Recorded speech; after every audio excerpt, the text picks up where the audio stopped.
Polavaram project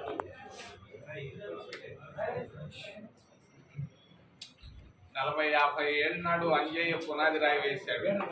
Nadella Bhaskar Rao irrigation మంత్రిగా ఉన్నప్పుడు అనుకుంటాను 80లో.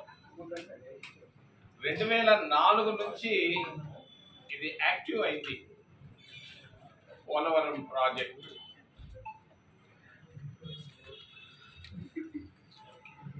రాజశేఖర్ రెడ్డి 6 సంవత్సరాలు ముఖ్యమంత్రిగా ఉన్నాడు ఆంధ్రప్రదేశ్ రాష్ట్రానికి. రాజశేఖర్ రెడ్డి ముఖ్యమంత్రిగా పోలవరం ప్రాజెక్టు పైన అది ఎడమ కాలం కానీ కుడి కాలం కానీ ప్రాజెక్టు కానీ రిహాబిలిటేషన్ కానీ ఏదైనా కానీ ఎన్ని వేల కోట్లు ఖర్చు పెట్టాడు. పోలవరం ప్రాజెక్టు పైన రాజశేఖర్ రెడ్డి ముఖ్యమంత్రిగా ఉన్నప్పుడు ఎన్ని వేల కోట్ల రూపాయలు పోలవరం పైన ఖర్చు పెట్టాడు. రెండవది రోసయ్య నేను అనుకోవటం లేదు ఖర్చు పెట్టాడని. కిరణ్ కుమార్ రెడ్డి 3.5 సంవత్సరాలు ముఖ్యమంత్రిగా ఉన్నప్పుడు పోలవరం ప్రాజెక్టు పైన ఆయన ఎంత ఖర్చు పెట్టాడు, కాంట్రాక్టులు ఎవరెవరికి ఇచ్చాడు. మరి మూడవది చంద్రబాబు నాయుడు 2014 నుంచి 19 దాకా హైడ్రో ప్రాజెక్టు ఆ ప్రాజెక్టులు అని చెప్పి కొంత ఖర్చు పెట్టాడు. మరి చంద్రబాబు నాయుడు ముఖ్యమంత్రిగా ఆయన ఎంత ఖర్చు పెట్టాడు పోలవరం ప్రాజెక్టు పైన, అది రిహాబిలిటేషన్ కానీ హైడ్రో ప్రాజెక్టు కానీ మరి ప్రాజెక్టు కానీ. చివరిది జగన్మోహన్ రెడ్డి 2019 నుంచి 24 దాకా 5 సంవత్సరాలు ముఖ్యమంత్రిగా ఉన్నాడు. జగన్మోహన్ రెడ్డి ముఖ్యమంత్రిగా పోలవరం ప్రాజెక్టు పైన రిహాబిలిటేషన్ పైన ఎంత ఖర్చు పెట్టాడు.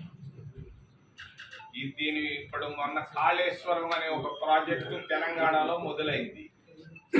ఆ ప్రాజెక్టు పైన జ్యుడిషియల్ ఎంక్వైరీ చేశారు. పినాకిని చంద్ర ఘోష్ అని ఒక రిటైర్డ్ చీఫ్ జస్టిస్ ని తీసుకొచ్చి ఆయన తిరుగుతా ఉన్నాడు ప్రాజెక్టు పైన.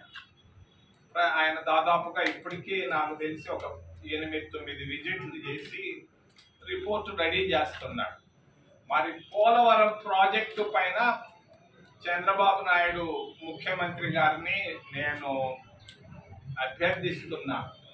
పోలవరం ప్రాజెక్టు పైన 2004 కానీ అంతకు ముందు కానీ ఆ రోజు నుంచి ఈ రోజు దాకా ఎన్ని వేల కోట్ల రూపాయలు ఖర్చు పెట్టారు, దానిపైన జ్యుడిషియల్ ఎంక్వైరీ ఏమని నేను రాష్ట్ర ప్రభుత్వాన్ని, రాష్ట్ర మంత్రివర్గాన్ని, చంద్రబాబు నాయుడు ముఖ్యమంత్రి గారిని నేను డిమాండ్ చేస్తున్నా.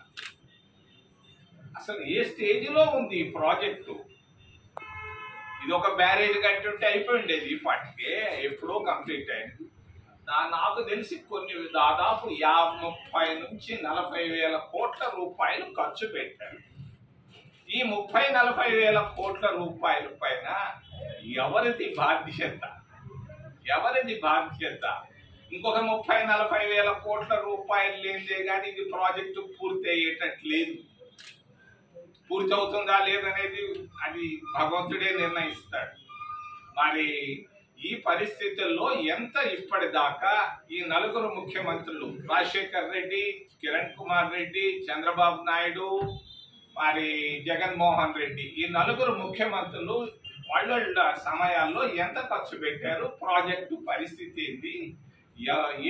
నేను మిగిలిన జోలికి పోవటం లేదు, ఖర్చుల వరకే మాట్లాడుతున్నాను. ప్రాజెక్టు వివరాలు డీటెయిల్స్ లోకి లోతుగా అధ్యయనం చేయాల్సిన అవసరం ఉంది. వాడేవాడు అమెరికా వాడు లండన్ వాడు వచ్చి ఏమి చేయలేడు. చేయాల్సిందల్లా ఒక జ్యుడిషియల్ ఎంక్వైరీ, కాళేశ్వరం ప్రాజెక్టు పైన వేసినట్టుగా ఈ ప్రాజెక్టు పైన ఒక జ్యుడిషియల్ ఎంక్వైరీ వేయమని నేను చంద్రబాబు నాయుడు ముఖ్యమంత్రి గారిని నేను అభ్యర్థిస్తున్నా. రెండో విషయం, విశాఖపట్నం స్టీల్ ప్లాంట్. అది ఎంతో పోరాటాలు చేస్తే గాని వచ్చింది ఆ ప్రాజెక్ట్. ఈ ప్రాజెక్ట్ వచ్చిన తర్వాత మరి పూర్తయింది. ఇందిరాగాంధీ గట్టి పునాది రాయి వేసింది దీనిపైన. నేను చెప్తున్నాను, ఈరోజు విశాఖపట్నం ప్రాంత వాసులకు కానీ విశాఖపట్నం స్టీల్ ప్లాంట్ లో పనిచేస్తున్న ప్రతి కార్మికుడికి దానిపైన ఆధారపడినటువంటి ప్రతి ఒక్కరికి నేను ఒక్క మాట చెప్తున్నాను. కాంగ్రెస్ పార్టీ ఖచ్చితంగా ఈ విషయంలో విశాఖపట్నం స్టీల్ ప్లాంట్ లో చాలా చాలా మంచి ఆలోచనతో ఉంది. మోడీ కాదు, ఎన్డీఏ ప్రభుత్వం కాదు, బీజేపీ ప్రభుత్వం కాదు, ఏ ప్రభుత్వాలు దీన్ని ప్రైవేటైజ్ చేయలేవు. ఊరికే కాగితాల పైన చేయాల్సిందే. కానీ నేను ఈరోజు పేపర్లు ఎక్కడో చదివాను, చాలా మంది ఉద్యోగస్తులు, శాశ్వత ఉద్యోగస్తులు పదవి విరమణ చేసి వాలంటరీ రిటైర్మెంట్ తీసుకోవాల్సిన పనే లేదు. నేను రాహుల్ గాంధీ గారితో కూడా మాట్లాడాను, మా నాయకులందరితో మాట్లాడాను. ఈ ప్రాజెక్టు ప్రైవేటైజ్ ఎట్టి పరిస్థితుల్లో కాదు. ఒక 100-200 సంవత్సరాల్లో దీన్ని కాంగ్రెస్ పార్టీ మేము దీన్ని బాధ్యత తీసుకుంటున్నాం. మోడీ కాదు, ఎవరైనా కానీ ఏమీ చేయలేరని తెలియజేస్తే ఏదైనా ప్రశ్నలు ఉంటే అడగమని దయచేసి చేతులు ఎత్తి ప్రార్థిస్తుంది.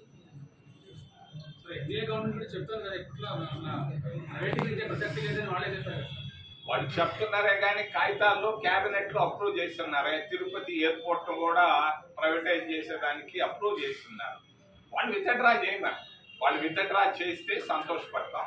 విత్డ్రా చేయకపోతే ఎవడూ చేయలేడు. ఒక మాట, ఇందిరాగాంధీ చేసిన పునాది రాయి, ఆ రోజు బ్రహ్మానందరెడ్డి ముఖ్యమంత్రిగా వేయించిన పునాది రాయి, గట్టి పునాది రాయి, ఎవడు ఏమీ చేయలేడు.